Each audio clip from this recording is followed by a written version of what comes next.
Engaging audience. I love to see it. Welcome, everyone. My name is Sam Komi, and welcome to our Youth Month Civic Dialogue. And I will be the facilitator for this conversation. Thank you so much for choosing to spend your Friday afternoon with us, and a special welcome to everybody joining us here on Zoom as well as via Facebook Live. It means a lot that you want to be here for the next hour and a half, and to really engage with us in terms of youth engagement and democracy now that we are in a voting year.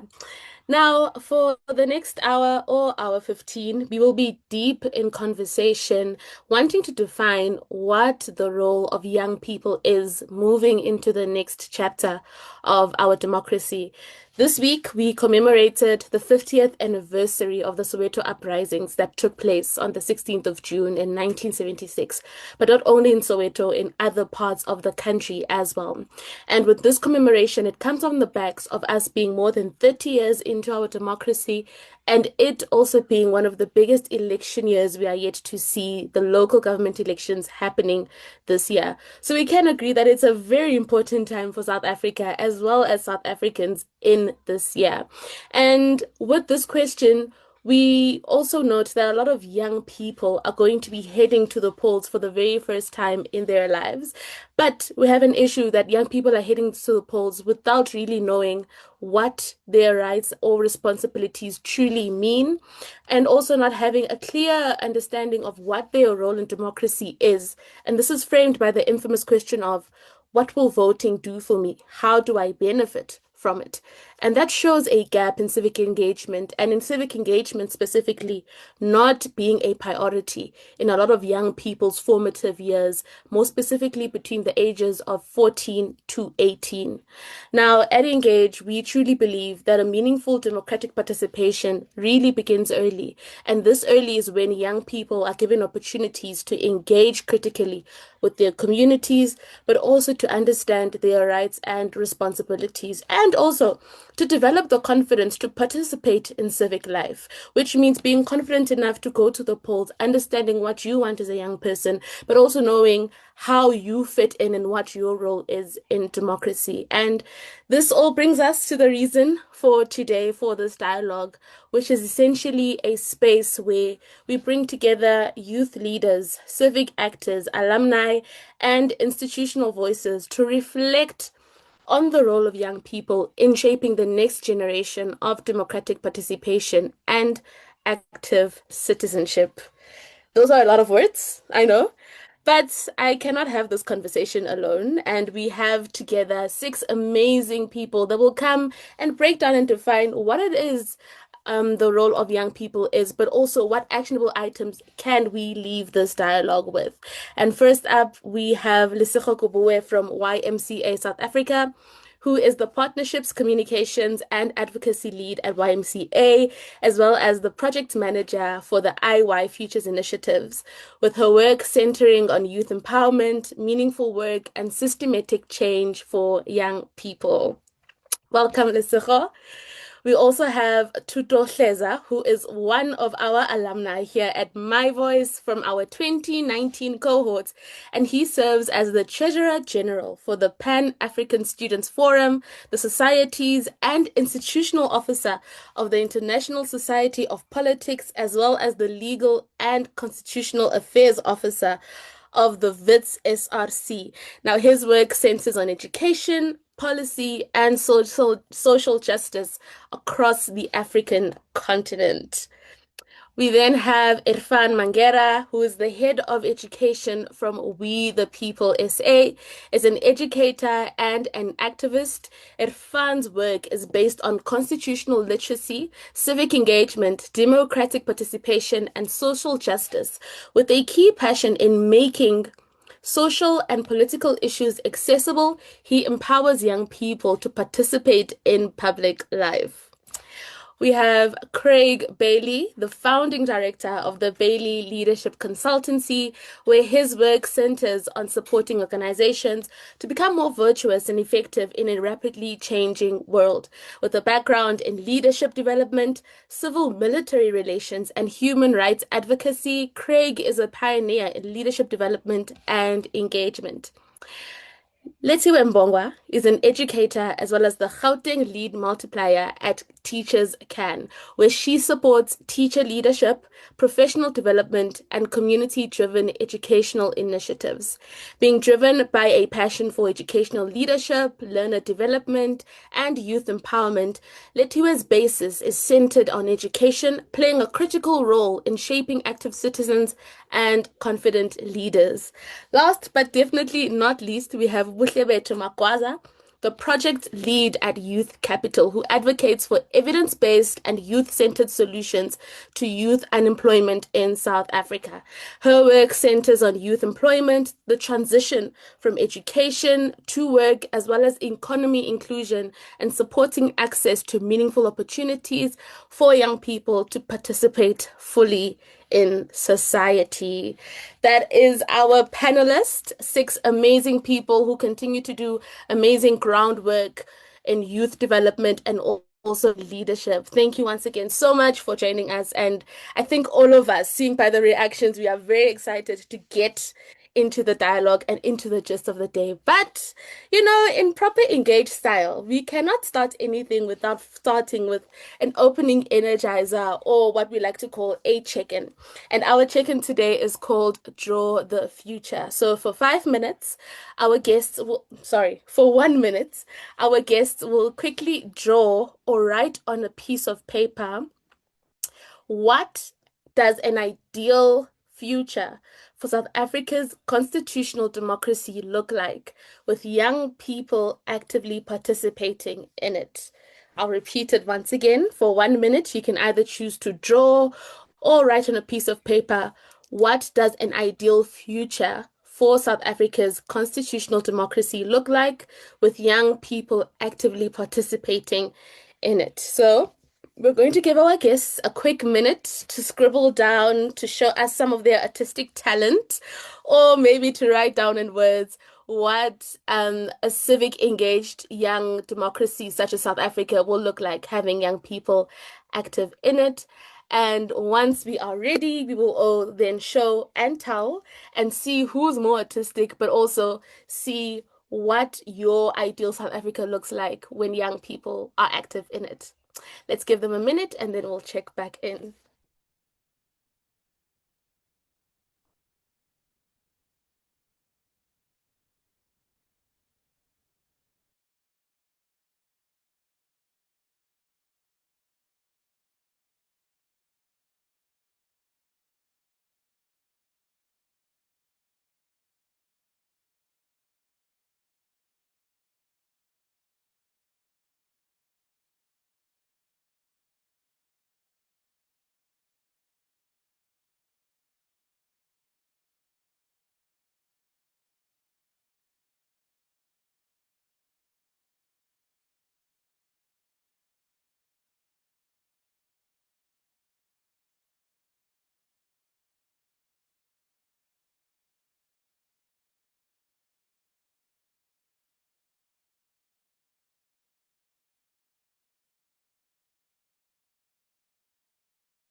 Alrighty, I really wish I could give you much more time to finesse your artworks or your writings, but we are on a slightly strict time crunch.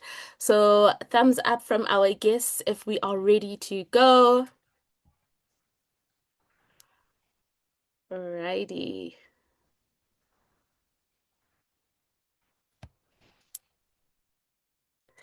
Okay. Thumbs up from Letiwe and Craig. Anyone else?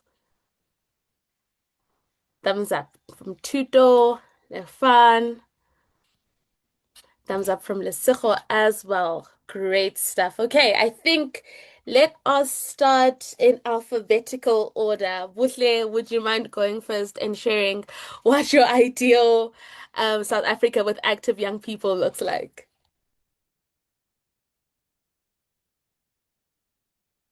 I thought I was gonna go last because I was the last person to be introduced. Can everyone see my piece of paper? Just maybe a bit higher, or you can just talk us through what it is, and then we'll see if we can drop a picture in the chats as we go on. I'll share a picture. Um, but basically, my picture is really about our future, our voice, our South Africa. When I think about the future I want for South Africa, I really imagine a country where young people have a voice and they are active participants in shaping our democracy. And my image, is this the right side? Begins with remembering the past, honoring those who fought for our freedom and led with courage. Their struggles laid the foundation for our opportunities and the rights we have today.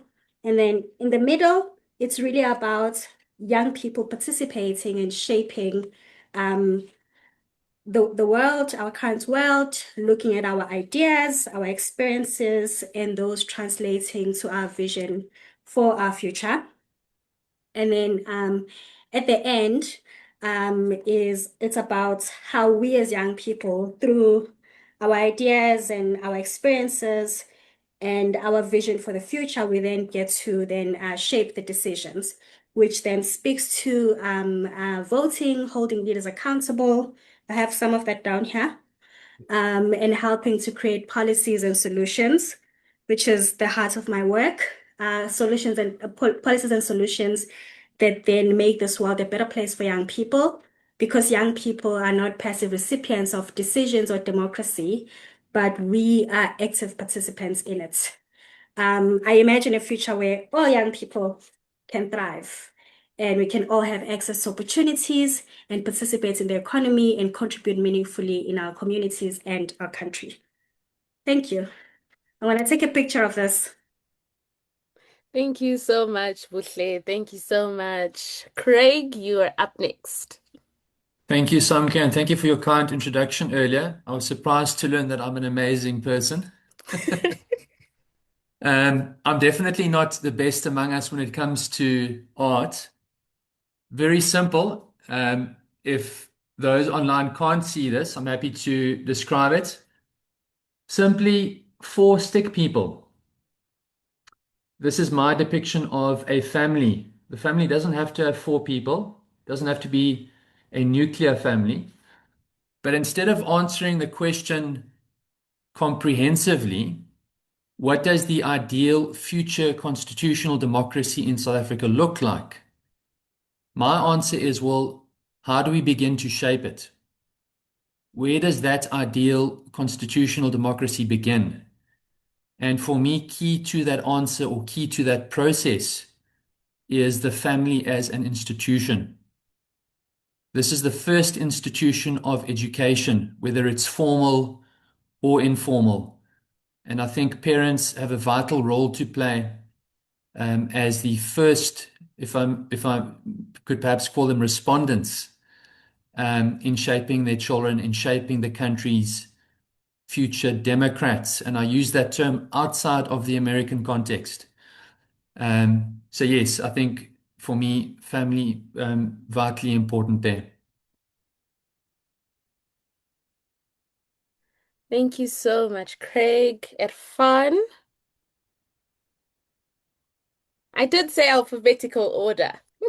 Yes, yes, yes. Hi, everyone, and thanks for the intro. And so good to have you facilitate Samkit for reasons we know. But to everyone else, this is my, I don't know if you can see it, my young drawing. It has words like some of you as well.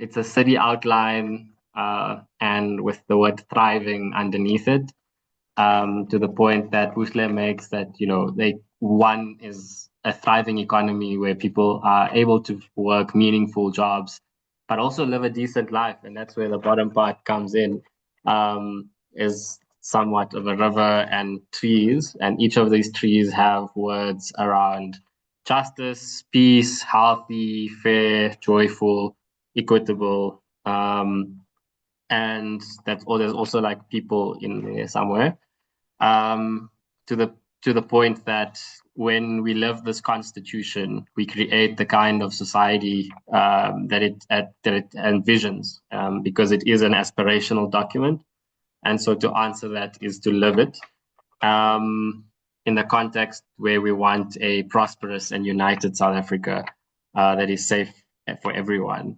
Yeah, let me leave it there because for the sake of time, but that's my picture. Alrighty. Thank you so much, Irfan. Lesego, if you can hear us, you will go next. I think let's give her a minute.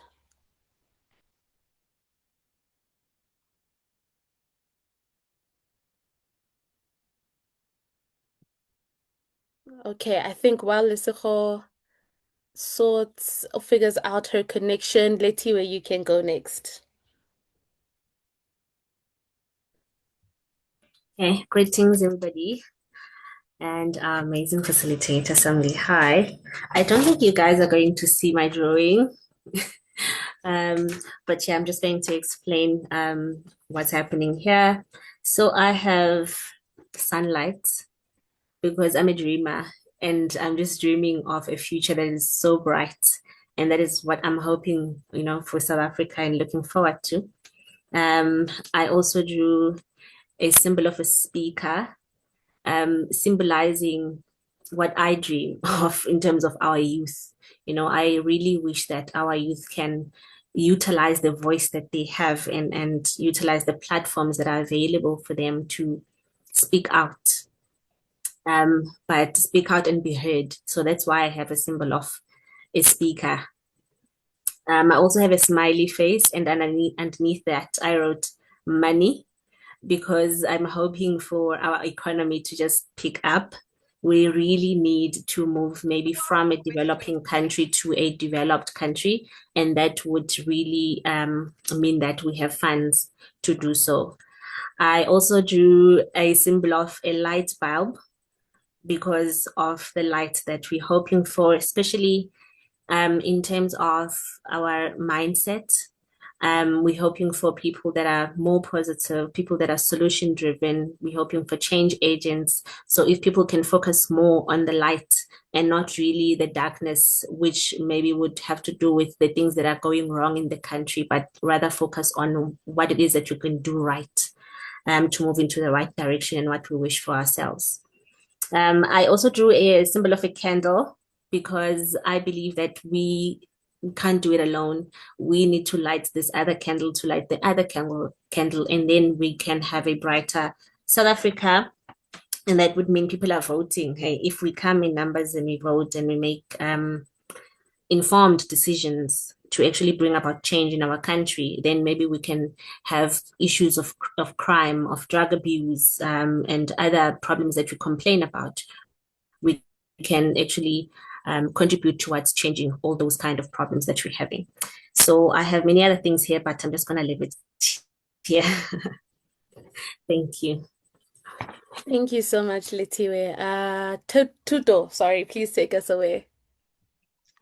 Hi everyone, and hi to the audience at home. I think mine, I'm not, Craig was saying that he's the baddest, but seems like I'm the one because of my drawing. Yeah, so I think also just to explain what my drawing or what I see as an ideal South Africa is, a South Africa where democracy is not only something that we celebrate on public holidays or during times where it's Youth Month or anything like that. It is something that people, particularly young people, actually live in their daily lives. Yabo, where young people or a young person actually can simply just be proud of where they come from, what they do, and uh, the South Africa that they are in. Sorry for that. In my drawing, I drew a young person. I'm not sure if whether you can see, who's holding a placard or some sort of a paper which is written Constitution is equals to democracy, where it simply speaks to say that the reflection of the Constitution into the lives of young people, into the lives of the South Africans who are actually in this country, to be proud of their own democracy. And this person is smiling because of they're actually proud of who they are, or what the Constitution actually means to them. And this also speaks to many young people uh, experiencing the effects of the Constitution. Also, I drew here uh, a school where young children are playing, which represents a safe community, quality education, access to quality education. And also, I drew here a government institution where basically we find that our ideal South Africa is a South Africa that has a government that is held accountable, a government that actually addresses the issues of young people. And also, I drew another type of a building where it represents actually the jobs that we need in this country. An ideal South Africa, I think it's a working South Africa, an active South Africa, where actually everyone has an equal opportunity to actually make meaningful impact in the country. And I drew this, if you can check here, it seems as if young people are actually entering into these spaces that they've always been excluded in. And this actually speaks to the experiences that democracy is supposed to actually uphold. When we find that young people are actually employed, people can be in safe communities and also feel safe in those communities. And I am saying this because of, I think democracy should be something that is felt by the lives of those who actually are in it. And that actually speaks to how it reflects basically a growing institution or a growing country. And a democracy that cannot be felt by its people uh, eventually becomes very difficult to actually believe in. And I think in making sure that we have an ideal democracy or an ideal future, it is actually taking the constitutional promise into lived realities of many people, particularly the young people of this country, because of we're not the future of tomorrow or the future of today. Thank you. Mm. Thank you so much, Tuto. Thank you so much. It seems we have lost Lesego again. I'm not sure if she is in the room. Lesego, if you can hear us, you can unmute yourself and let us know how your icebreaker went.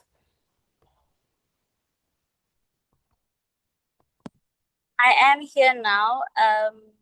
I'm very apologetic about my background noise. But good afternoon, everyone, and thank you so much for having me join this session. I'm really looking forward to the engagement. But for my icebreaker, I drew a little, I don't know if you guys can see this. Oh no, because now my background is blurred, but it's a book. It's a book, and in the book, there's a few words that I put there. On the one side of the book, it has spectator, observer, seat filler, and it has crosses on them. And then on the other side, it has young people, democracy, community action, entrepreneurship, dignity. And the title is Authors and Co-authors. And I think when I think about the question, I'm thinking, when I think about young people in our constitutional democracy, young people should be authors and co-authors of their stories and also the story of South Africa. They shouldn't just be spectators. They shouldn't just be seat fillers. They shouldn't just be observers, but they should be the ones who are the authors and the co-authors. They should be the ones where basically, as the next chapters are written, you're not writing about them, but they of the book. And I think, yeah, when I thought about the question, that's in that there's solutions of decision making and policy making. Mm. Thank you and so then much, see them Lesego. actual sources. Thank Yeah. Thank you so much. Thank you so much. No, we're crossing fingers that the network behaves, because it seems you're going to give us real gems in this conversation. And I think what we've seen and a youthful takeaway from the icebreaker is that we need to thrive, but we also need to engage. We also need to really be co-creators and co-authors of the next chapter of the democracy that we want to see. And I think it lends us really nicely into the gist of today, going straight into our dialogue. But before we start, a few house rules to the audience. Please do feel free to note down any questions that you might have in the chat box. Our moderators will get to them and we will answer them via our panel during our question and answer session. If you would prefer to ask your question in person, please do wait until the question and answer session and do raise your hand, and then our moderators will also point us to you. Same with our panel. We don't really want this to be a question and answer, but more of a conversation, a dialogue. So please also do feel free to raise your hand if someone says something thought-provoking before we move on to the next question. The aim is for us to engage as much as possible and also to leave with a lot of actionable items that young people can do. Okay, without further ado, let's get straight into it. And I think the first question really centers around the Constitution and democracy. And it really is, what do the values of the South African Constitution mean for young people today in their everyday lives and in their communities? So, looking at the Constitution and looking at the realities of young people, how do we then form that correlation or that relationship that allows us to really trust in the Constitution that we have? I think we can start with our constitutional literary master, Irfan, to really give us the basis, and then we can all just join in from there. Irfan? Sure, thank you. I wouldn't call myself a master. I'm like all of us in this room, continuously learning. And thanks for that question. For me, the value it to teach this constitution and primarily its values is to do so knowing that it's not a legal document. In as much as yes, it is, it's a living promise. It's a promise to ourselves as a society of what do we want to build. And for me personally, dignity is front and center to that. Is too many people have had their dignity stripped from them, and we need to reestablish what dignity means using the Constitution to uphold that very basic tenet of humanness is respect for each other.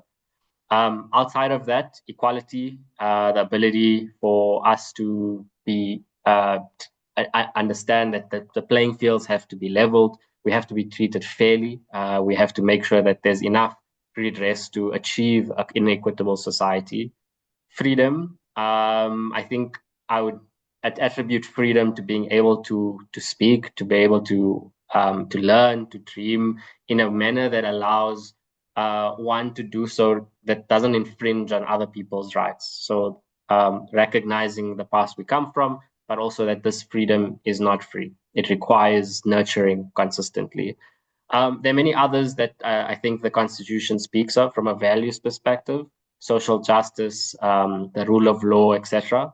But I think what is important for us today is to recognize that values on paper need to be lived, and therefore it requires us to actually delve deeper as individuals who belong to the society, on whether we live up to those values or not, and if we aspiring towards those values becoming real in our various policy choices and our various structures of society, then it starts with us. It starts with imbibing that into who we are and what we do. And so I think young people has had a disconnect with the Constitution. There are a lot more young people who believe that the Constitution might protect rights, but believe that it protects other people's rights more than their own. And this is a deeper problem that we have to solve, in that the values perhaps is disconnected. Perhaps not that. I wouldn't say the values are disconnected, but I will say that the experience of the Constitution is disconnected. Mm. Mm. Just to bring you into the conversation, Irfan mentions that the values really have to match the lived experience. As someone who is active in the university space and in the policy space, is this something that is still possible, or is there still a lot of groundwork that needs to go into it? Thank you for that question. I believe that there is still a lot of work that needs to be done because of in these spaces that we're in. As a student leader, I've seen a lot of young, talented uh, people actually struggling to actually continue their studies because of financial barriers or maybe the access to actually education. Also, being a teacher in training, also the Constitution also recognizes the right to education and Mm, to basic education. And you find that when you go into schools, when I'm doing my teaching experience or anything like that, I tend to find that that particular right to education is not fully visible on the ground because of you find that there is overcrowding, there is a lack of resources and all of those things, which actually hinders or actually stops that particular right for it to be fully exercised. And I think there is a lot of work that we need to do because of students and young people particularly still face inequalities, still face unemployment, still face many barriers which actually leads to them not being able to fully participate when it comes to democracy because of they feel disconnected from the whole entire they feel disconnected from it democracy as a whole because of what does it mean for me to actually go and practice or live the democratic values, whereas the democracy that is enshrined in our constitution actually does not reflect the lived realities on the ground. You understand? And I think there mm, is a lot of work that we need to do into making sure that we actually attain and make sure that young people actually have a voice when it comes or or experience that particular democracy in their lives. mm, mm. I think let me bring you in as someone who is constantly in the classroom with other young people. What, with the lived experience, do you think it is just mostly an institutional letdown, or do also young people have a role in making sure that those rights are protected, that are granted by the Constitution?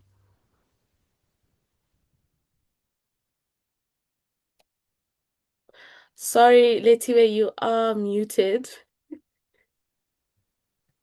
Oh, thank you. Thank you for that question, Samge. You know, at some point we spoke about the system because when we usually talk about the rights that the learners have, democracy and the policies, everything that we're implementing on the ground, when we find that it's somehow not fair, especially on the teachers and how maybe the learners are abusing the rights that they're having. And then it goes back to the system and we say, the system this, the system that. And then one question at some point was, who is the system? And I think that is where we need to focus on the main person behind all these rights, all these laws, all these policies that are sometimes not fair, especially on the teachers. Because I mean, learners are abusing these rights. Yes, they do have rights, and we want them to have a voice. We want them to have these rights, but the implementation and the fact that maybe teachers do not have a say, and then it comes to a question of are teachers in the room when these rights are drafted, when everything is finalized? Do we include teachers to actually say, is this implementable? Is this fair? Is it Mm, just? Is it working at some point? Because we need to go back and check if really now is it working in these schools because a lot of things are going wrong. A lot of things are going wrong, and the learners know that things are not right. But now the mm, matter of the system is just always on a standstill because I don't know if we can't bring forth this person who is behind the system, but at this point, it's not working. mm, mm. Mm. And I think Letue makes a very important mention when she says that we also have a responsibility. And then, like young people, we grew up learning that your rights also have responsibilities, and you need to take care of that responsibility. And I think, Lesejo, to bring you in, when it comes to civic identity, how do we help young people understand that participation and leadership begins long before you are eligible to register or before you are eligible to vote or even before you find yourself where you need to be an active citizen or in a position of where you are now in an advocacy space? How do we propel young people to be more participatory in their civic identity before the actual need arises?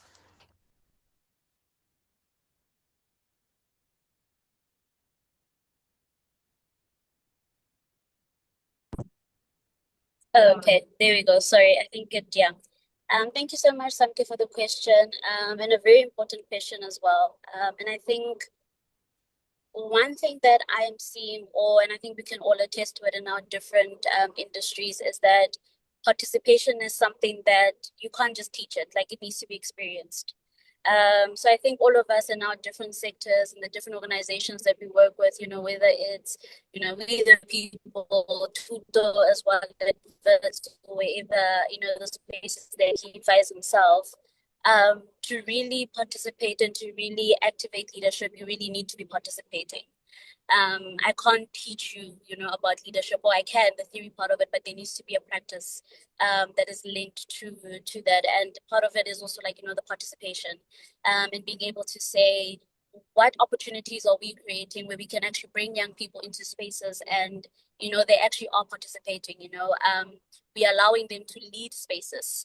I think I always say this, whether it's a live or, a dialogue or whatever, and I say, we speak about young people, but do we have enough young people in spaces? And we're not just consulting them, but actually we are hearing their voices and we are hearing their opinions. And a part of it is also, and I think I love how Engage does it in their sessions in redefining leadership. In that when it comes to leadership, we think often it's someone in high authority, someone with a position of power. But leadership is on our day-to-day, basis, whether you're in school, young kids as well in primary school, when you're given a role and you say that you're leading the line, that is leadership. And we need to praise that and we need to actually recognize it and call it leadership. And actually start speaking that actually leadership is on our day-to-day basis. It's in our everyday tasks. Whether you are a community member, young person, a volunteer, in a managerial position, there is so much that goes on when it comes to leadership. And it's not just how we know it as, it's defined as a person in a position of power. And they are saying, you do this, you do that, you do this, you do that. But how do we redefine it? And also, how do we redefine it in such a way that it actually makes sense in our communities? And we are speaking the languages within our communities, because it's great to speak jargon. And and to speak at this high level, but the people we need to, speak to, the people we are encouraging to actually exercise their democratic rights and responsibilities. These are everyday people who are not going to understand everyday jargon. So how do we actually redefine leadership for them to see it on a daily basis? A young person who's waking up early in the morning and is deciding that, what, they're going to become an entrepreneur and go sell amagwinya or scones. That is a leader, but are we calling them that? So I think, yeah, it's a two-way thing of when it comes to participation and leadership, it can't just be taught. We need to be able to create opportunities and spaces where it can really be truly lived out, and it can be really experienced, and allowing for young people also to make mistakes, and redirect them without actually putting them in a box and say, well, if you do this then you failed. Yeah. Mm. Yeah. Mm. Thank you so much, Lesego. And I think to bring you in, Craig, Lesego mentions a redefinition of what leadership is and how we see leadership. And I think a lot of us see leadership in a very traditional sense of one person with the authority, with the power, and the rest of us as followers. But in terms of the rapid world that we are living in, 2026 in modern day South Africa, is the redefinition of leadership as important, or is it a separate entity from civic identity? Mm. Thanks, Samke, and I'm glad that Lesego used that phrase, the redefinition or redefining leadership. Before I get to that, just very quickly, you spoke about civic identity now. Earlier on, Irfan spoke about human dignity. And I think I would be remiss if I didn't first offer my sympathies to our brothers and sisters from other African countries who are currently being targeted with violence. only because they are identified and defined as foreigners. Mm, We cannot talk about or recognize or respect civic identity until we recognize human identity. The one precedes the other, it serves as a foundation. And I think when we talk about defining leadership, it's important that we recognize the dictionary definition. Then we have to ask, well, how is leadership defined across society today? And if we're unhappy, and when I say defined, I don't just mean in theory, but also in practice. How do we see it playing out or exercised? If we're unhappy with the theory and or the practice, we then have to ask, okay, do we want to redefine it? And if so, how? But we can't take that step until we've recognized history. How is leadership defined historically? How is it defined today? How would we like to define and practice not beg your pardon, not history, but leadership tomorrow? And I spoke earlier on about the family institution or the family unit. Second to that, or after that, another incredibly important institution in our country, in any country, is the school. And when I think about defining leadership, throughout my school years, I no doubt, well, undoubtedly was exposed to leadership experiences. I saw leadership, I exercised leadership. But it wasn't up until, and I'm going to give my age away here, matric, what is today called grade 12, that I was exposed to a leadership development program for the first time. So that then was an opportunity. And even at that age, I'm not convinced that I grappled seriously enough with the meaning of leadership. But my point is, it was only later on in school that I was given an opportunity to grapple with this idea, to be confronted with the notion of leadership, and with that to then ask, well, how should I as a person be exercising leadership in this particular context? mm, The same applies to this idea of civic education. There's a link between that and civic identity. I, for the first time, was exposed to the notion of civic education, I think, if I remember correctly, while serving as a politics lecturer in higher education. It's almost embarrassing for me to admit that. But it's mm, not only my responsibility. I think my context, the society or communities in which I grew up in also have to bear some of the burden there. Um, I wasn't exposed to civic education throughout my schooling days. In fact, by the time I first had an opportunity to vote as a student at university, I still didn't know what civic education was. And when I voted, the primary thing that guided me was, well, who do I think my parents are going to vote for? mm, And by that stage, I'd already started studying politics at a higher education, well, at a university. So my point, I think something to highlight here is simply how do we define things, and perhaps more with a view or a perspective on South Africa's youth. How do they define leadership? How do they define civic education? More importantly, have they ever been exposed to civic education? Because I'm not convinced that this is happening broadly enough or seriously enough in our country. And I think it's within the scope of civic education that there's also an opportunity for youth to discuss leadership, how we define it, how it's practiced today, and how we ought to practice it if we're unhappy with the status quo. mm, mm.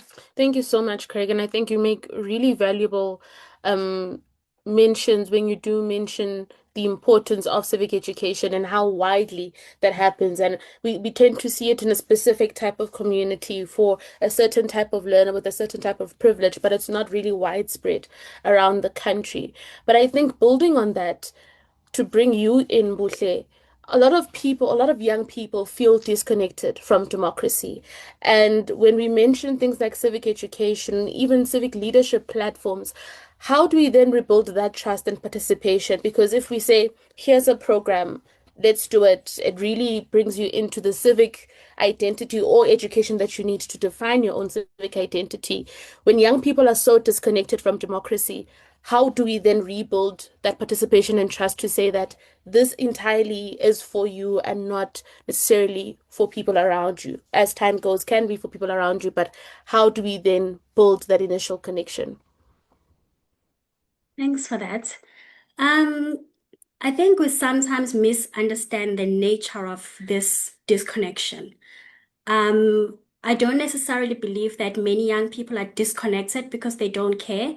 In fact, many young people care deeply about what happens in this country, in our communities. They care about social issues like unemployment, safety, education, etc.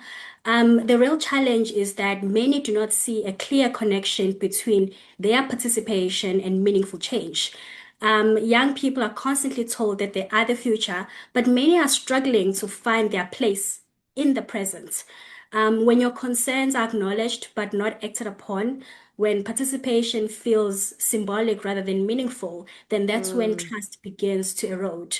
To rebuild the trust, we then need to move beyond just consultations towards real, genuine inclusion. Young people do not become citizens when they turn 18. That's not how it happens. You become a citizen the moment you are born. If we truly believe that young people should not only we so then young people should not only be consulted about decisions that affect them, they should have opportunities to shape those decisions. Trust grows when people feel seen. So trust will grow when young people feel seen and heard. But most importantly, it grows when they can see the impacts of their participation. Active citizenship and democracy really becomes meaningful when you can point at something and be like, I helped shape that, and my reality really shows that I'm living in a true democracy. Mm. Thank you so much, Buhle. Tuto, is it really true? If we are participatory, do we then find the meaningful in this?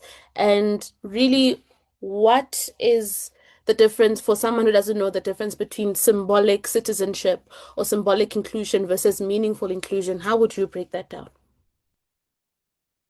Hey, that's a very tough one, but yeah, I think one thing that we tend to hear from people is that, particularly, I'll say old people, I'm a 1K. When you get into these spaces, is that young people are actually, they tend to say that young people are disengaged because of they lack agency. You understand? And of which I like to actually challenge that particular narrative because of young people do not actually lack uh, agency. They are just often denied their practice to actually practice that particular agency.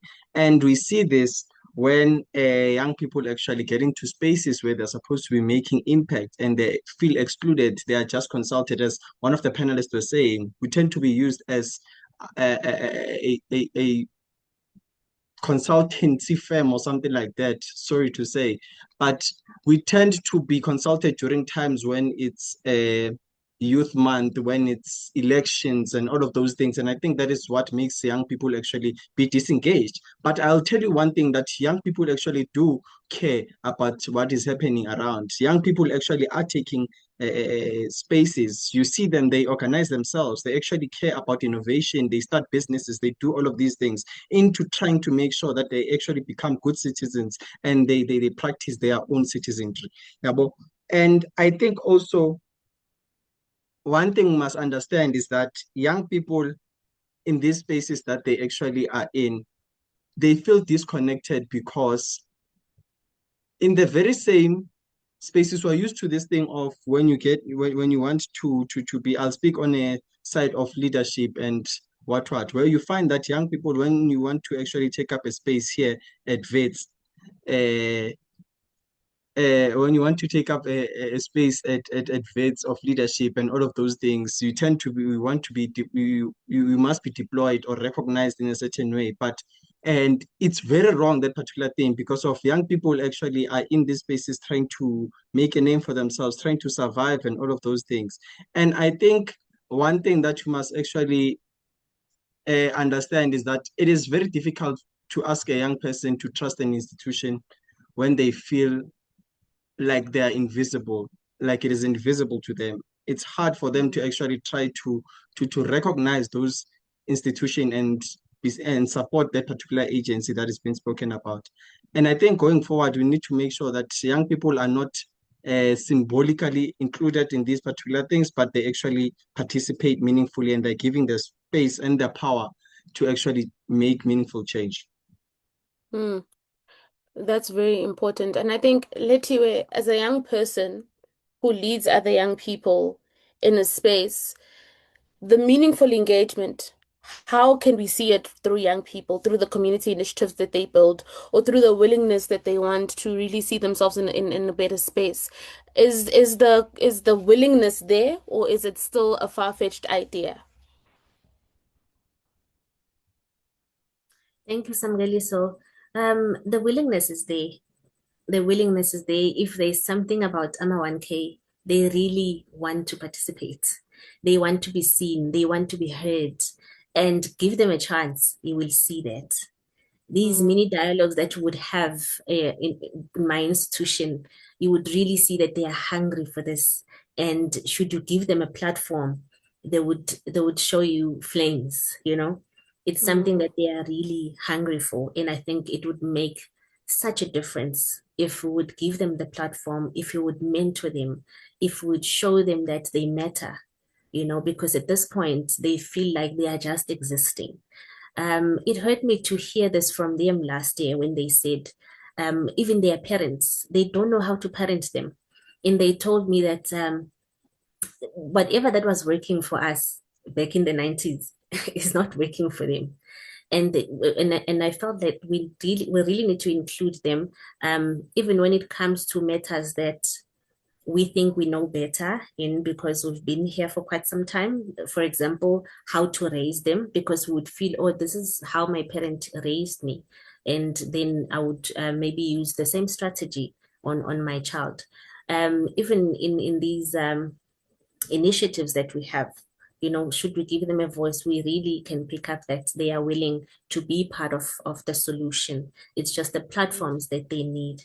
And we've seen that one of my students is mentoring the other participants for 2026 in the Science Expo for young scientists. And is doing an amazing job. And I just never saw it coming, you know, and I thought, what if I did not allow other participants to participate in the Science Expo for 2026? What if I did not give them an mm, opportunity? I wouldn't have known that I have such a great leader here, and these learners mm, are doing well, you know. With the My Voice program, the initiative, remembering how they were before the initiative and how they are now, it's just amazing. They are really willing, they want to be seen, they want to be heard. And if only they can be given a platform, then we would be really cultivating true leadership and mm, civic contributors. mm. And that's very important. The I've forgotten the word. It's at the tip of my tongue, but it's not camping. The boundaries that are there, the gatekeepers that really stop young people from showing their full potential. And you mentioned something very important. What worked for, people that were born in the 90s and parented in the 90s wouldn't work in terms of young people and their needs, even from a family structure, like Craig had mentioned, in modern day South Africa in 2026. And I think if we can liken that example with the local government elections in 2021, if I'm not mistaken, versus the local government elections now in 2026. How can young people even begin by participating in voting, even though they are not yet ready or even eligible to vote? So, apart from registering to vote, which is also a very big step, what else can young people do to participate in democracy that is outside of the ballot now that they're still not allowed to vote? I think, Irfan, let's bring you in. Thank you. Thank you so much, Samke, and thanks to all the contributions so far. I think they're all quite interrelated. How do young people participate beyond the ballot box and also at the ballot box so that we don't exclude that? Um, I think participation already has started in many forms. Engage SA is another clear example of how participation can look when young people are organized. Because whether you're at your school, at your church group, at your mosque, synagogue, or just in your community at the spaza shop, just chilling with your bras, engage in forms of organizing that allow you to tackle an issue. if there's dumping in your area and you and your friends who walk past there every day feel there's a problem, it smells bad, I'm getting sick, that's an opportunity for you to actually apply democratic participation, get your Mm, buddies together, get the community who lives there together and say, no, we actually can start a petition. We can go and ask mm, our councillor to come and watch what's happening here and respond to us, because that's a form of holding a publicly elected official accountable. mm, Second to that, we and Lisepo, I say we, and Samke was also part of the Kathrada program, which has grown to many communities in the province, have done programs where young people are tackling drugs or alcohol abuse, programs where youth are engaged in forms of policy work. Some of the organizations here are leading in that. Youth Capital, I know, has championed the issues of unemployment from a policy perspective. And so mm, your ability to add and contribute to policies helps shape how your final legislation at parliament or even at at council level is possible. And I want to make a distinction here because I know we spoke broadly about the Constitution. We must also recognize that there's a difference between a right and legislation.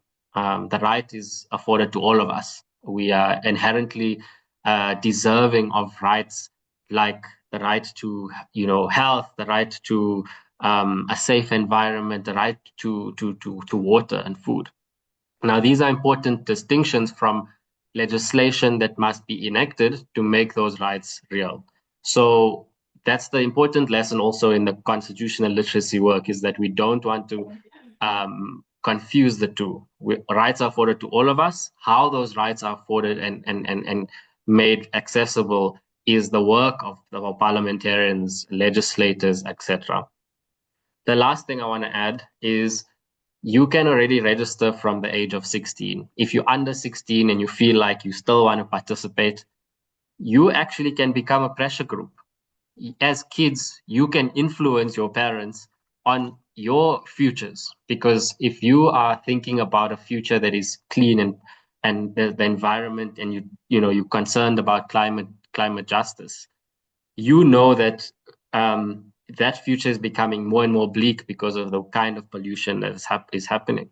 You can demand of your own parents, hold them accountable to say, you can't be voting for people who are destroying the environment. I want you as my mm, parents or guardians to help me protect my future. And so there's always an avenue to apply pressure. There's always an avenue for you to actually get involved in democratic institutions.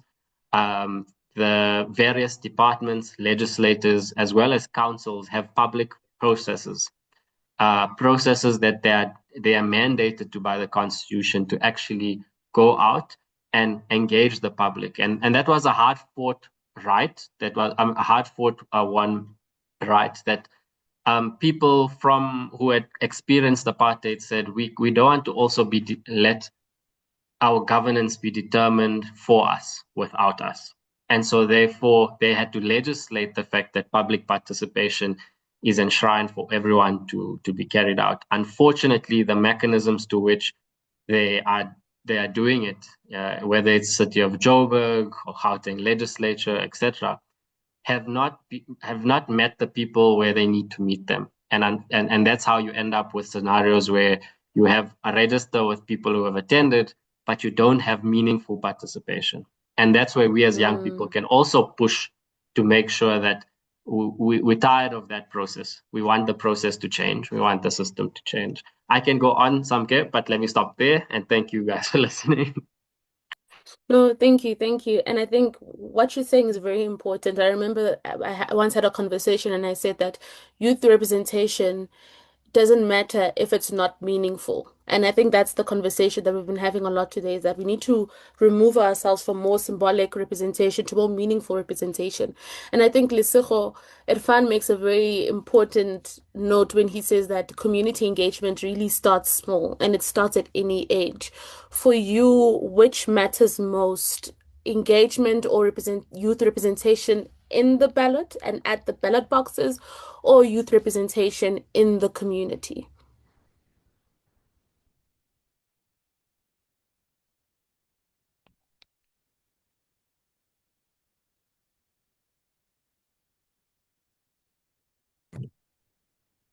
All right.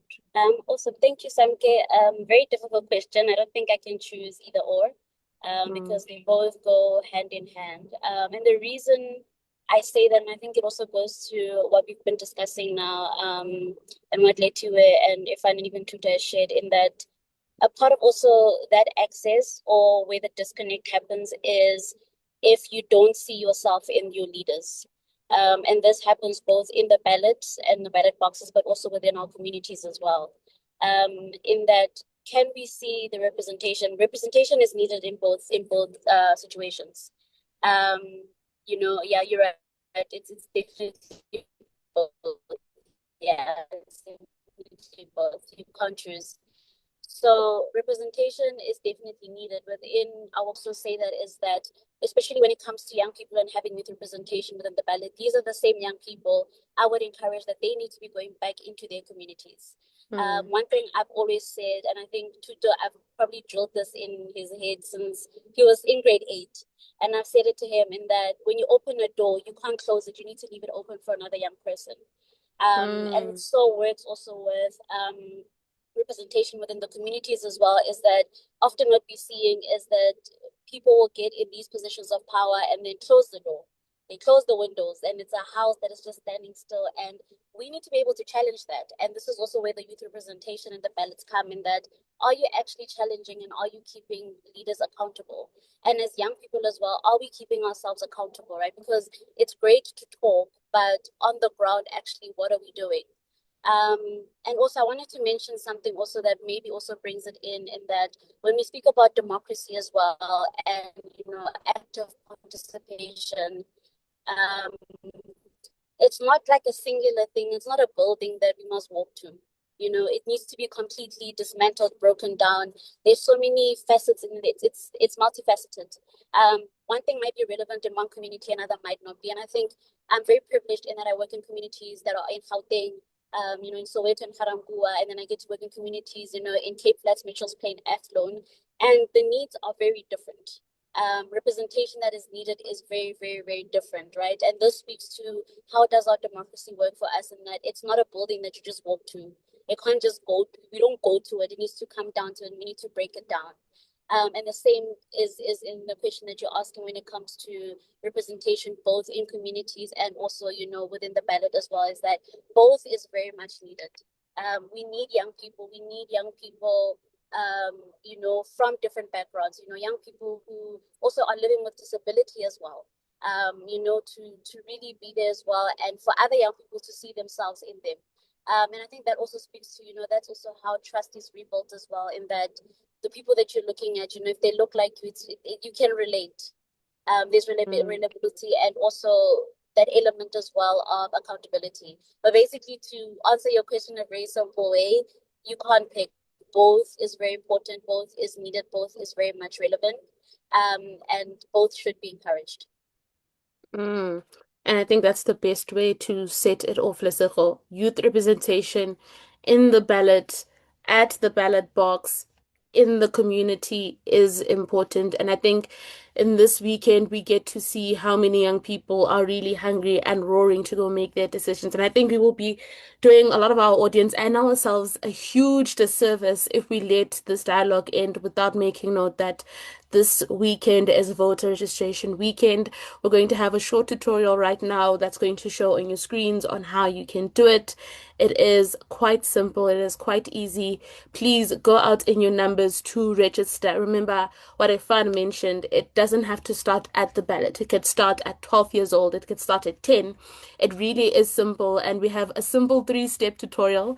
Firstly, you need to have your ID document. You do have to be a South African resident. So having your identity document, either your green barcoded book that we all love and appreciate, or your smart ID card, or a valid temporary ID certificate. And then you can also choose to either register online or find your voting station. And to find your voting station, please visit the IEC website. This is very important in terms of any ward changes by the Municipal Demarcation Board, it is very important to know where your voting station is and how it is scheduled via your ward. So if there's a better time to go look for your ward number, it is today, right before election weekend starts. And to register, you can make an appointment at a local IEC office, or you can register online at registertovote.elections.org.za. Very important, but because it is election registration weekend, you can also go to your nearest voting station today. There will be IEC officials there ready to help you register to vote.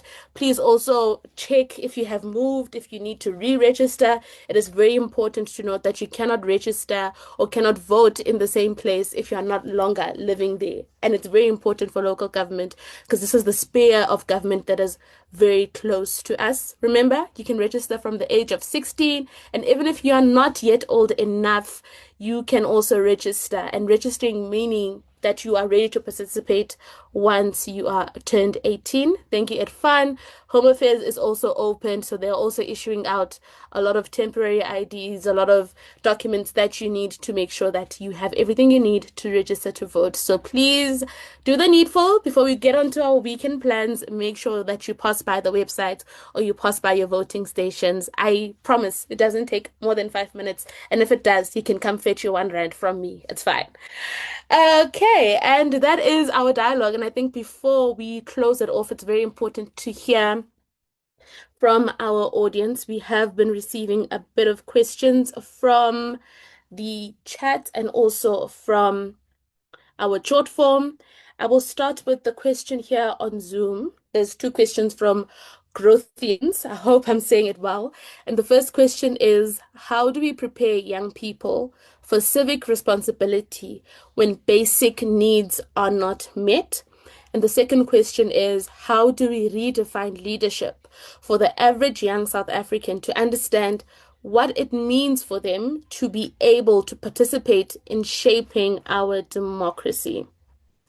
I think anyone can take the question from our speakers, and then we'll just have two speakers on one question and then two speakers on the other question. Alrighty, Craig, you can go first.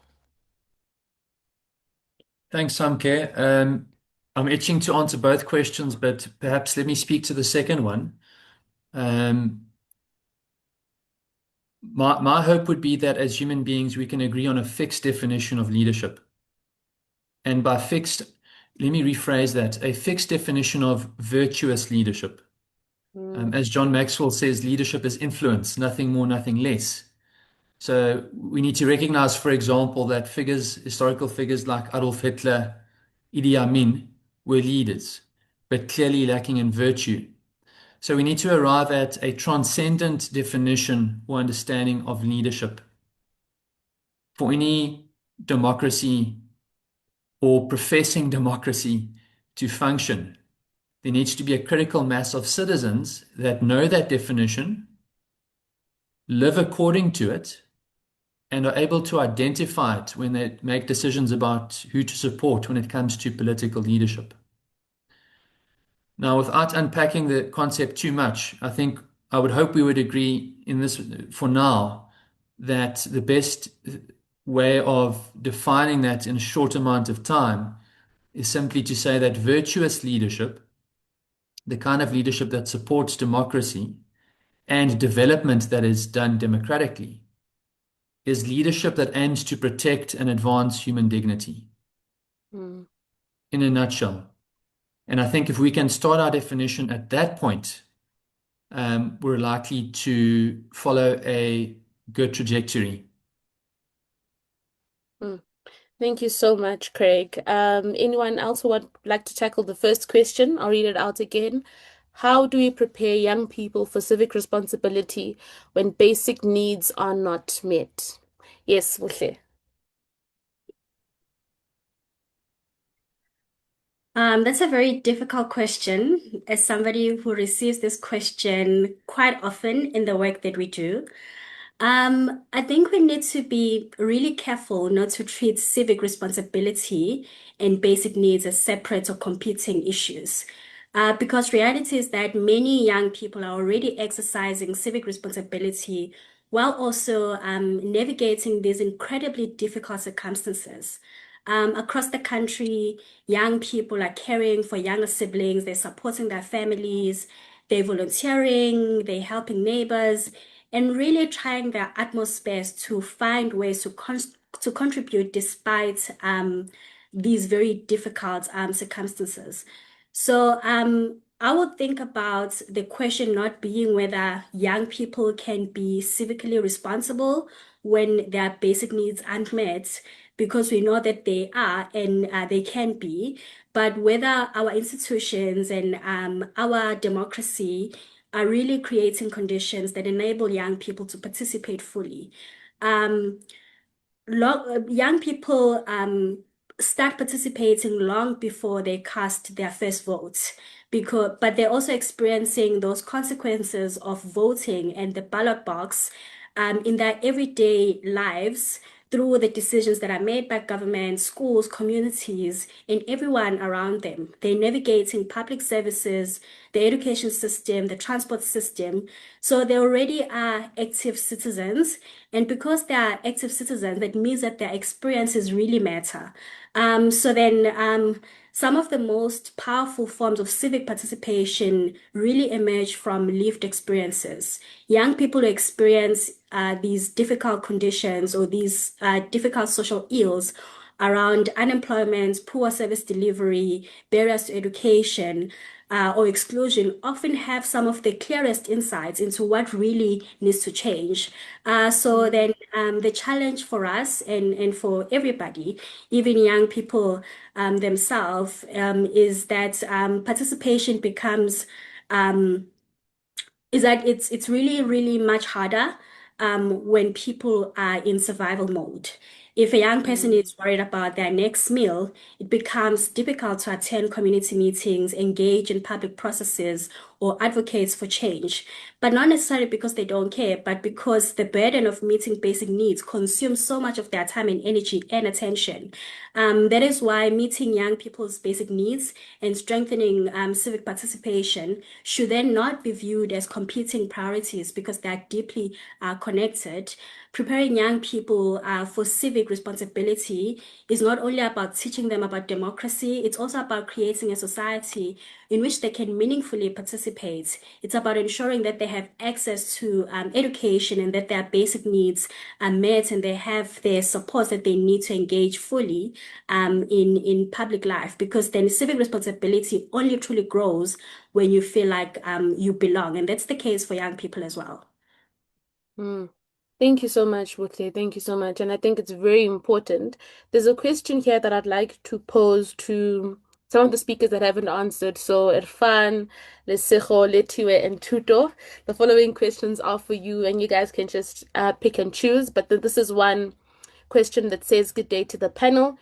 Young people are often told that we are the future, yet many of us are already leading initiatives in our schools, communities, and organizations today.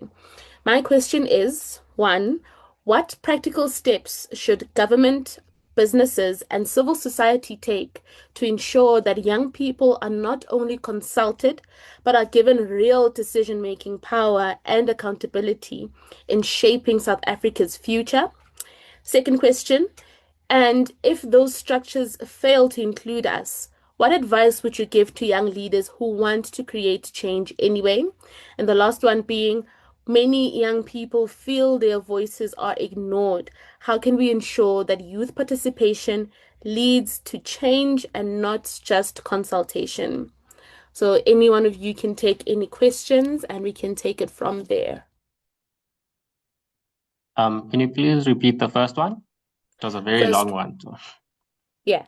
First one says, what practical steps should government, businesses, and civil society take to ensure that young people are not only consulted, but are given real decision-making power and accountability in shaping South Africa's future? Let me go with that one. No one's going to give you power at all. You want power, you must take power. And in a democracy, that's exactly the fundamental reasoning in which you don't pursue democracy as a by the way. You don't pursue civic activism as a by the way. You pursue it because of the situation and the problems that you confront on a daily. Similar to what Bushle is saying, right? You are faced with hunger. Do you give in to hunger, or do you fight for a hunger-free society? Now, this is the conundrum us as a generation has to solve. We keep waiting for something to happen in order for us to take charge. As 50 years is marked of 1976, they didn't wait for Mandela to come out of prison for them to take to the streets. They didn't wait for someone. They felt so strongly about the situation that they were able to rally each other, and that became a much bigger movement. And I say this on the backdrop that I come from a Fees Must Fall movement. I didn't know about it as I was entering university, and as it erupted, we then conscientized ourselves, and thousands of other students joined and shifted the power dynamic. Now, practical steps for government, yes, we can demand and make policy choices and push for policy choices that say young people must be given a seat at the table, but they'll keep giving us symbolic and very it's like they'll keep using us as nice dressing for events and programs until we decide to take seriously what that power is in our hands. The Constitution gives us power to act and mobilize each other, to organize each other. That's when we'll start realizing that we don't have to be consulted to change. You have to organize, and when you organize, you build power, and that power can be used and leveraged towards other forms of legislative change that you think is required. So I hope that gives you a good sense of where my thinking is about this. We can't keep waiting and asking business and government. Yes, we must engage them. Don't get me wrong. I'm not saying don't demand and engage and protest and picket and debate and dialogue. But what I think is going to solve this problem of youth participation and youth representation is recognizing that Amandla Awetu means us owning that power. Thank you. Thank you, Irfan. Lesego, you had your hand, and then we'll go to Letiwe. Yes, thank you. I think Ifan actually really captured it very well. But perhaps what I can add as well in that, and especially when it comes to power not being given to us and we need to take it, is that we also need to stop viewing ourselves as just beneficiaries of democracy and our constitution. We need to start becoming active builders of that. And I say that and I challenge everyone and I say right now there's a call with the constitution to write comments and to give feedback. And oftentimes we see these, I don't know what they call it, but like these calls basically for comments and reviewing. And we're like, oh, they're not going to take in my, my comments, or they're not going to review what I've said. Imagine now if so many young people have the same thought, or just people in general, that, oh, my thoughts don't actually matter. It means actually we're not becoming active builders. And again, we are being put in a place again where we become beneficiaries again. So my challenge actually would be that as citizens, as young people, we need to stop looking at ourselves as we are just beneficiaries, and as something that's constantly always going to be given to us, and that we need to start becoming active builders of our democracy and our constitution, but also really looking within your own community as well and seeing what is actually not working. And how can you start creating those changes also when it comes to local government. Policy changes are not just with higher ups there, with legislation. Yes, it's with legislation, but within our local communities as well, our councillors, when you're attending ward meetings as well, that is a part of the active building when it comes to our democracy and our constitution. So to answer the question, my challenge actually would be that we need to really stop seeing ourselves as beneficiaries and stop becoming active builders, and actually start seeking out opportunities where we can have a say and not assume that our word is not going to be taken, because oftentimes actually we'll find ourselves in a situation where we say, but nobody commented, nobody shared their writings, and nothing can be reviewed. So I'm going to challenge everybody and say, actually, maybe just go Google right now a part of that section in the Constitution that is currently being reviewed, and where they're actually asking for comments to be shared. And that is part of the steps that we start taking. Mm. And vote, Thank- vote, vote, vote with your local governments. Yes. Definitely vote, vote, and vote. Thank you so much, Lesego. Letiwe, and then we'll come to you, Tuto.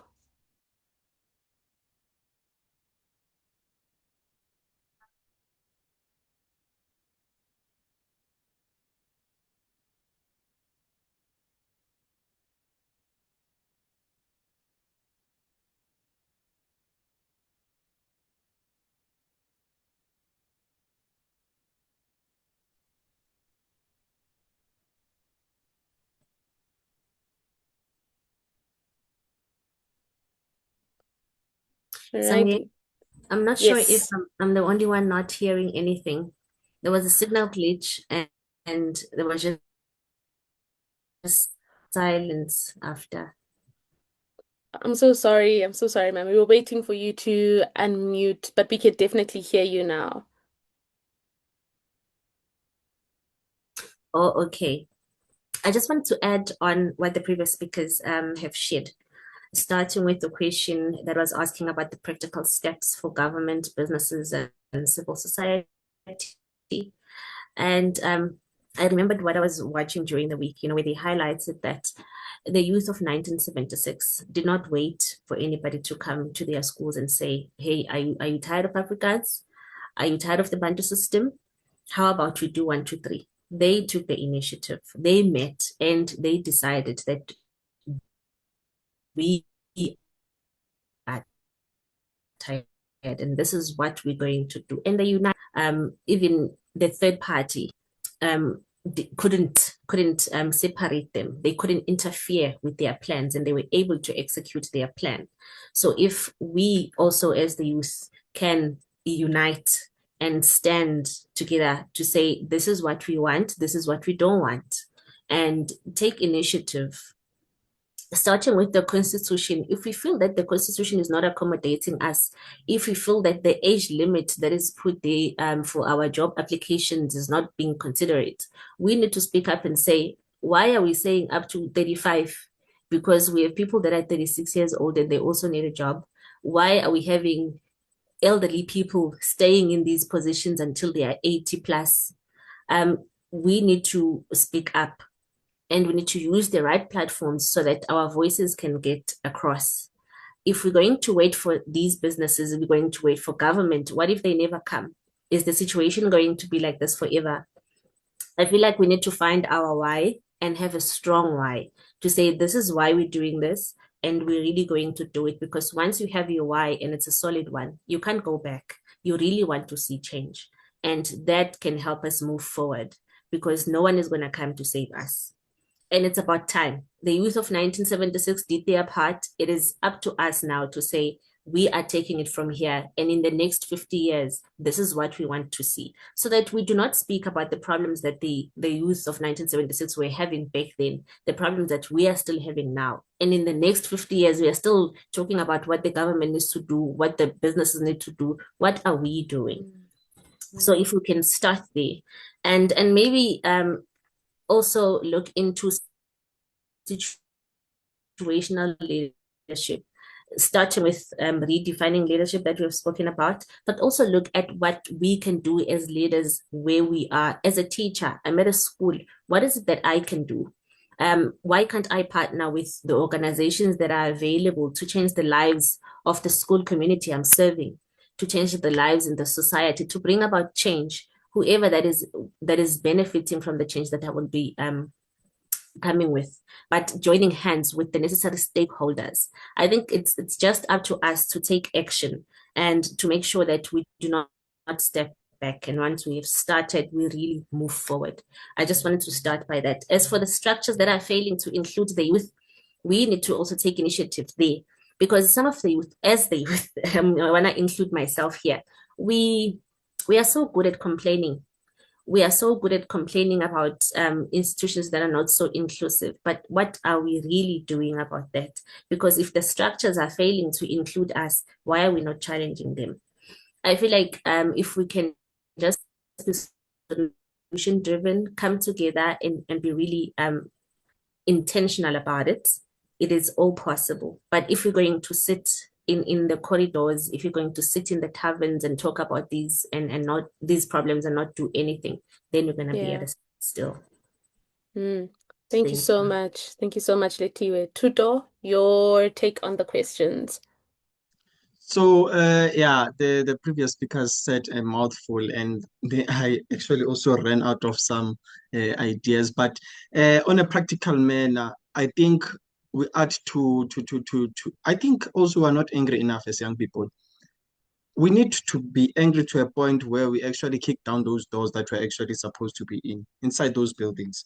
We're supposed to actually kick down those tables and build our own tables into making sure that they serve our own interests as young people, because of the future that we're going to inherit is a future that is not going to be favorable to us if we're not in those particular decision-making bodies. And one thing that we can say as young people, as we are going to local government elections, young people must register there to be councillors. Don't be afraid to go contest those positions. Don't be afraid to go contest those old people who are sitting in those positions and not doing anything. I think that's the most important thing that you're supposed to be doing. And also when it comes to civil societies, I think we must stop, civil societies must also stop speaking for young people. I think they need to actually lead or let young people be the ones that lead these particular campaigns, you understand? And I've seen this actually happening also with Engage SA. We attended also this particular, there was this also the Constitutionalism Fund, where we found that we're the only young people in that particular room. People were actually older than us, but then we took it upon ourselves to say that we are going to actually participate in this particular thing and not going to shape the conversations that are going to come out of this particular thing. Gathering. Young people should not be afraid. Young people should be courageous the way they are when we are doing certain things outside of the civic engagement part. And I'll tell you one thing, if young people are angry enough, they can take over this country and they can make sure that they have policies and institutions that actually are accountable and speak to their issues that they have. Thank you. Thank you so much, Craig. Thank you so much, Tuto. Apologies there. Thank you so much to all of the speakers. Thank you so much. And I think just to close off as Craig bows out, what is in one sentence, my very passionate panelists, what gives you hope about the next generation of young people in South Africa? Just as a final closing, Craig, I'll allow you to go first if you are still here. I was just about to leave, but yeah, let me take that question. What gives me hope? I know of and I see people, including youth, doing positive things virtually on a daily basis. And I think part of the productivity or beauty of that is that people like me who look on and witness that and see that, we are encouraged. And I think this is the wonder of, if I may use the word love, doing positive things towards to and for other people has a knock-on effect. It encourages others who witness those acts, no matter how small they may be. So having said that, everyone, please excuse me. Thank you so much for this opportunity. And let's get out there and vote on 4th of November. Bye-bye. Thank you so much, Craig. Thank you so much. Lesego, what gives you hope?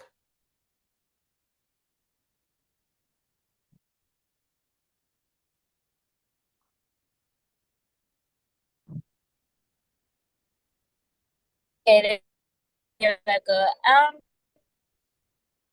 I think what gives me what gives me hope is young people, and how they challenge really what's giving me hope. And also with organizations as well. I think all the organizations that we work for as well, my bureau president, and being able to move away from our silos and actually saying, you know what, we can work together under one common agenda that is young people, and giving young people you know, power and voices, and actually creating those spaces for them, and not just speaking about it but actively doing it. That's what really gives me really power. I think I could say so much. If I spoke about it quite a lot, But I'm going to leave it there. That what gives me hope simply is just young people and they drive. Thank you. Thank you so much, Lesego. Letiwe, what gives you hope? Thank you, Samge. What actually gives me hope is the courage that I am seeing in the Amatuke, because that is what we call them. They have so much courage. They don't care if you like them, if you don't love them. They're just going to tell it like it is. They're giving me so much hope because I feel like they're going to take up space and shake this country. They are going to shake things up and they're going to take charge. I believe in them so much. If only they knew. I hope they know. They also getting education. They are graduating. They are going for their masters, their PhDs. They are going for everything they deserve, you know. And the platforms that they have, whether it be TikTok, Twitter, which is now X. There are so many platforms and they are taking up space. They are using these platforms to get their voices across. And if they can just elevate from there, I am yet to see amazing things from them. I mean, we are going to have the youngest ministers in the next few years. Thank you so much, Letiwe. Buhle, what gives you hope?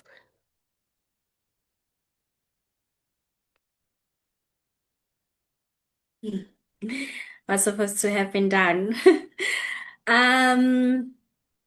What gives me hope is probably the fact that young people continue to practice active citizenship every day. They continue to show up, often in ways that go unnoticed. They care for others, they solve problems, they build communities, and continue to show us that all they really need is for everybody to make space for them. Thank you, Buhle. Tuto, what gives you hope?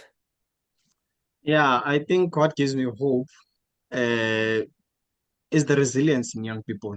Young people are so resilient despite the unemployment, despite the inequality, despite the exclusion. Young people still continue to organize themselves. They still continue to innovate, to care. They continue to actually dream, despite all of that, all of these things that are happening around us. Their resilience is actually quite remarkable. Yeah. Thank you. Thank you, Tuto. Last but not least, Mr. Mangera, what gives you hope? You guys, literally, all of you. In the darkest of days that I've had in the last few years, when I look up and I switch my phone on and see the ripple effect of what one person like yourself has done to impact on many others, I think it's a testament to the fact that hope is a verb. But my dear comrades and friends, hope is not a strategy on its own. The young people of 1976 showed us that they were able to cross barriers to change history of this country. And we now have to ask ourselves that question. Do we simply inherit the past or do we actively build it?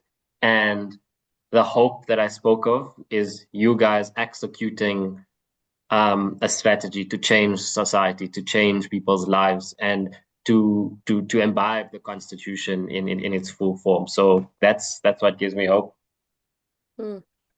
Thank you so much, Irfan. And I think just to take it home, I think what gives me hope is that we are constantly moving, constantly working towards a better chapter for ourselves. But also, like Irfan says, it's a ripple effect. You know, it's when you throw the stone into the dam or a lake and it creates those circles. It's what happens when one person is conscientized in the home. You conscientize your siblings, your parents, their neighbors, and it all grows from there. And it starts from a small seed being planted and knowing how active citizenship really matters and how it describes you as a person and an active citizen in South Africa. Thank you so much to everybody who joined us. Thank you so much to our speakers, but also thank you so much to our audience. We would be sitting here and talking to ourselves, but the amount of questions that were in the chat, that were on our lives on Facebook and Instagram that we couldn't get to, their speakers' names are here. Craig left some of his links in the chat. Reach out to them. These are young people working towards young solutions. Some of us are young at heart, like Craig, but really let the youth really participate. And this weekend, go out in your numbers, register to vote, recheck your voting stations, but also please don't just end there. Participate on the 4th of November and let us see youth representation in the ballot, at the ballot, and in our communities. Thank you so much to everyone. My name is Samkem Komi. Thank you for my little praises in the chats. I see them. And have a blessed weekend and a blessed youth month going forward. Bye, everyone. Bye. Bye. Bye, everyone.